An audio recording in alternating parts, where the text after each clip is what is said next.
Our central focus for today's classical conversation is an album of 6 pieces for solo violin by Sophia Jani.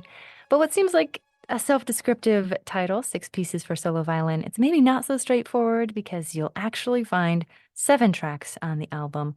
And if you're wondering why, we can just ask the composer herself because she is right here on the other line. Hi, Sophia. Welcome to Classical Conversations.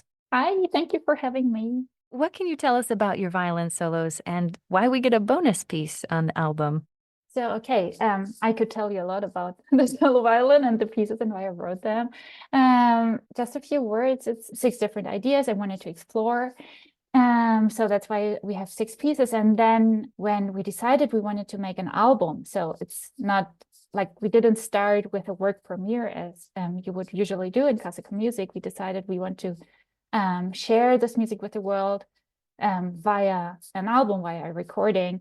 We thought it might be cool to have this little track in the beginning, this little prelude as an introduction to the solo violin. So like an invitation to invite people to listen to the following 6 pieces, which are longer. So maybe you should have a little introduction and see if you're up for it. So as I was sampling and kind of skimming through all the different pieces, I felt almost like I was listening to an essay where we have that introduction, we get almost a thesis, a musical thesis, and then each of the following paragraphs, each exploring their own topics. So it felt there's something about it that felt very organized. That was kind of comforting to listen to. But what were some of those specific topics that you were exploring?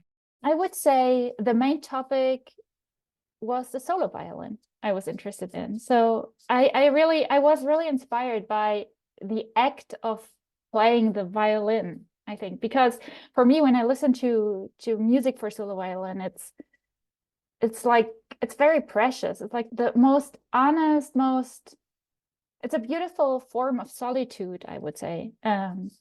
That's basically was what inspired me a lot. And then I started to explore the instrument. And except for maybe one of the pieces, I didn't really have a clear idea when I started writing a piece. There was a spark and then I went along with it, except maybe for the second movement, which is called arpeggio.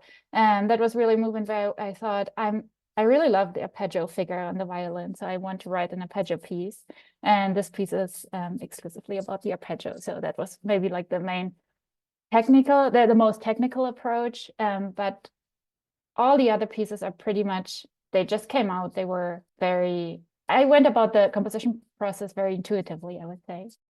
And the concept for it, it wasn't just a spur of the moment sort of thing. It's been something that you've been working on over the course of several years, right? What was the timeline like for that? So we started, I have to explain. I say we a lot because I wrote it for a violinist, for Teresa Allgaier, and we worked very closely together. So the roles were very separate. She is the performer and I'm the composer, but we got together a lot and explored the instrument, and I could check out some ideas I had with her together and would get a lot of feedback. So that's why it feels so tied together. That's why I say we so much.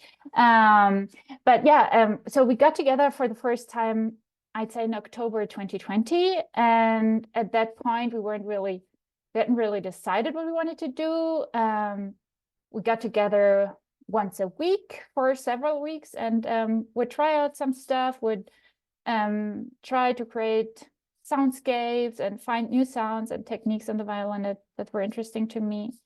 And then I was more on my own, and it lasted about 3 years, I would say. And the good thing about it was that we didn't really have a deadline. So I would send her some ideas and she would work on it and send me back a recording. So it was a slow process, but pretty continuous over these 3 years.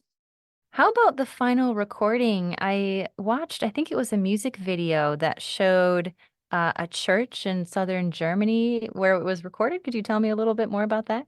Yeah, so that was also a long process to find the best place where we could record these pieces, because we had a mistrial, so to say, because we recorded them first in a studio, which was a really good studio in Berlin, and we thought it was a good place.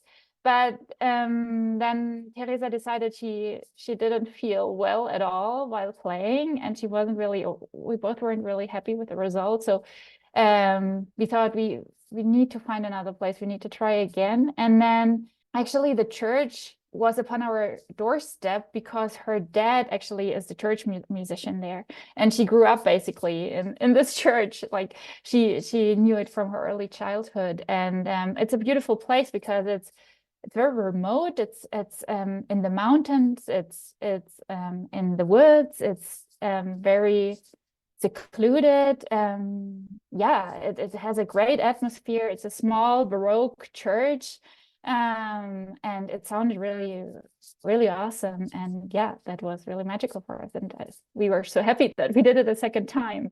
You mentioned it being a Baroque church, and it just made me wonder if you had, as you were developing these six solos, any particular musical models, be they from the Baroque era or other eras, other composers that you feel like influenced the piece. I grew up in classical music, so I grew up with all these types of music during my whole life. I played the violin as well when I was younger. It wasn't my main instrument, but I loved playing the violin. And so therefore I think I know the canon works quite well. I think they are in my DNA. So I can't change that. So I think this music will always be in my music somehow. I will always like cherish this kind of music.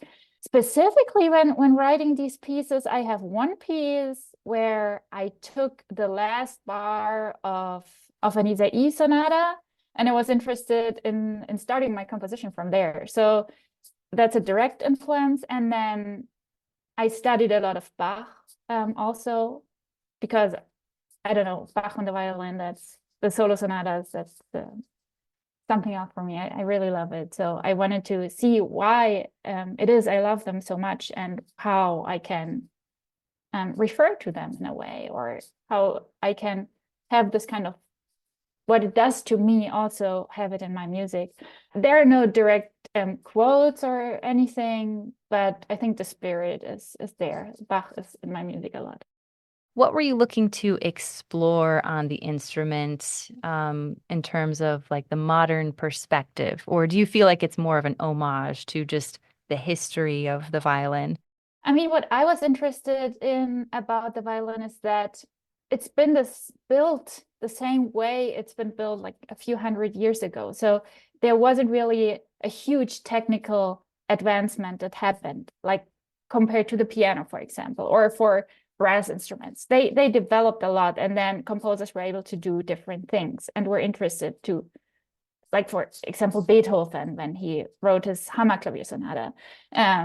He wrote it because there were new possibilities on the piano, so he was interested in exploring it. On the violin, it wasn't so much the case. And when you look at the canon, what changed the music really were tastes of a certain time, or who wrote for whom. And I think the six pieces are in that tradition. So we were wondering, what could we contribute to the strong canon works, if you want. So we as women of the 21st century, like what could be new, what could be our own, but what could like add to this tradition of solo violin music. I've been speaking with Sophia Jani about her six pieces for solo violin, and they've been a work in progress over these past couple of years, so it's just all the sweeter that we get to feature them now on Classical Conversations. Thanks, Sophia, and our best wishes to you in your composing career ahead. Thank you so much. Thank you so much for having me.